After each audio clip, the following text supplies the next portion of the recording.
శ్రీకాకుళం పలాస వృద్ధురాలు ఇంట్లో దొంగతనం. పలాస బత్తుల వీధిలో వృద్ధురాలు మల్లా ప్రేమ్ కుమారి ఇంట్లో జరిగిన భారీ చోరీ కేసును పోలీసులు ఛేదించారు. నిందితుడిని అరెస్ట్ చేసి నిందితుడి దగ్గర నుంచి 2.50 లక్షల పావు తులం బంగారం ని కాశీబుగ్గ పోలీసులు స్వాధీనం చేసుకున్నారు. కాశీబుగ్గ డీఎస్పీ షేక్ సాహా బాయి మహమ్మద్ మీడియాతో వెల్లడించారు. అందరికీ నమస్కారం అండి. ఈ నెల 7న ఒక ఇన్సిడెంట్ జరిగింది. దాని మీద 8న ఒక రిపోర్ట్ ఇచ్చారు. ఆ రిపోర్ట్లో కంప్లైంట్ పేరు మల్లా ప్రేమ్ కుమారి. ఈవిడకు 70 ఇయర్స్ ఉంటాయి. ఈవిడ బత్తుల వీధి పలాసలో ఈవిడ సింగిల్ ఉమెన్.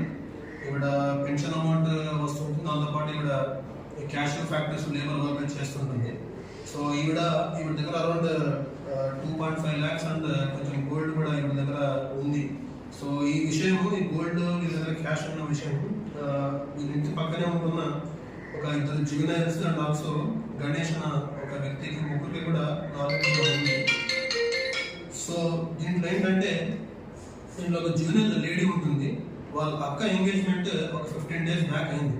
సో దీంట్లో రిటర్న్ గిఫ్ట్ ఇస్తాను అని చెప్పేసి ఇందులో ఉన్న ఒక జువెనైల్ ఈ సింగిల్ ఉమెన్ పిలవడం జరిగింది. ఇంటికి పిలిచి అందులో ఈ జువెనైల్ వాళ్ళ బ్రదర్, అలాగే గణేష్, ఈ గణేష్ ముగ్గురు కూడా వీళ్ళు పల్పీ ఆరెంజ్ లో ఒక స్లీపింగ్ టాబ్లెట్స్ ఇచ్చేసేసి అందులో ఆవిడకి ఇవ్వడం జరిగింది. దాని ద్వారా ఆవిడ స్లో కోల్పోయి ఉండడం, ఆ స్టేట్ లో ఉన్నప్పుడు ఇంట్లో ఉన్న గోల్డ్ క్యాష్ ని తీసుకొని రావడం జరిగింది. తీసుకొచ్చి దొంగతనం చేయడం జరిగింది.